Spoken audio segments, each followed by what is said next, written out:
Air India की flight में कौन थे वो दो पायलट जिनके तमाम प्रयास के बाद भी क्रैश हुआ प्लेन क्रैश होने से पहले पायलट ने भेजा था ये खास मैसेज। विमान हादसे के वक्त कैप्टन सुमित सभरवाल के पास थी कमान, लेकिन कौन सी गलती पड़ गई भारी जिसके कारण 8000 घंटे तक प्लेन उड़ाने वाला कैप्टन भी नहीं बच सका। जी हाँ, अहमदाबाद के नीले आसमान पर दोपहर में एक ऐसा मंजर बना जिसने हर किसी की रूह तक हिला दी।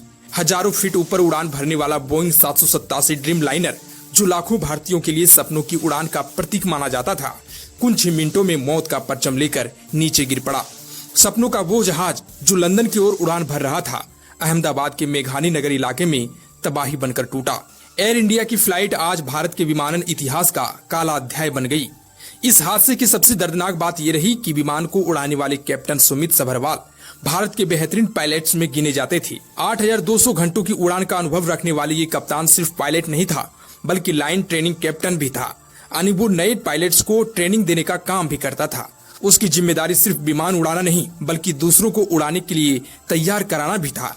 लेकिन जब आसमान से मौत उतरी तो अनुभव, तकनीक और जिम्मेदारियां सब ध्वस्त हो गई। फ्लाइट की को पायलट सीट पर बैठे थे फर्स्ट ऑफिसर क्लाइन कुंदर, जिनके पास करीब 1100 घंटों का अनुभव था।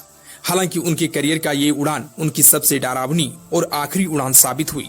टेक ऑफ के महज 2 मिनट बाद ही कॉकपिट से वो शब्द गूंजा जिसने पूरे एयर ट्रैफिक कंट्रोल का दिल दहला दिया, मेडे, यानी हम संकट में हैं।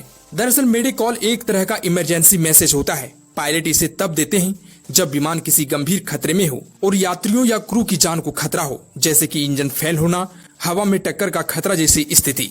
यह मैसेज एयर ट्रैफिक कंट्रोल और पास के विमानों को अलर्ट करती है कि प्लेन को तुरंत मदद की जरूरत है। इसे रेडियो पर 3 बार बोला जाता है, मेडे मेडे मेडे। ऐसा इसलिए किया जाता है कि ताकि साफ हो जाए कि यह कोई मजाक नहीं है, बल्कि सच में कोई संकट है। जैसे ही मेडे कॉल मिलती है, कंट्रोल रूम उस विमान को तुरंत प्राथमिकता देता है। वे सभी जरूरी साधन उसकी मदद में लगा देते हैं, जैसे इमरजेंसी लैंडिंग की इजाजत देना, रनवे खाली करना, एम्बुलेंस और फायर ब्रिगेड तैयार रखना। लेकिन सबसे बड़ा सवाल यह है कि इतना अनुभवी कैप्टन, इतनी एडवांस टेक्नोलॉजी, इतनी सख्त सुरक्षा चेकिंग के बाद भी आखिर ऐसी चूक कैसे हो गई? क्या यह पूरी तरह से टेक्निकल फेलियर था या किसी बाहरी कारण से ये हादसा हुआ? वही शुरुआती अंदाजे बता रहे हैं कि टेक ऑफ के वक्त इंजन में गंभीर खराबी आ गई थी, जिसकी वजह से विमान कंट्रोल से बाहर हो गया। दूसरी आशंका ये भी है कि टेक ऑफ के दौरान बर्ड हिट हुआ हो, यानी कोई बड़ा पक्षी इंजन से टकरा गया हो। हादसे की असली वजह का पता तभी चलेगा जब विमान का ब्लैक बॉक्स मिलेगा। लेकिन एक बात साफ है, इस हादसे ने भारतीय विमानन सुरक्षा प्रणाली पर बहुत बड़े सवाल खड़ा कर दिए, खासकर तब जब इतने अनुभवी पायलट्स की मौजूदगी में भी विमान नहीं बच सका। अहमदाबाद में आज सिर्फ एक विमान नहीं गिरा, बल्कि हजारों सपनों का अंत हो गया है। वो परिवार जो अपनों को लंदन भेज रहे थे, अब एयरपोर्ट पर उनकी लाशों का इंतजार कर रहे हैं।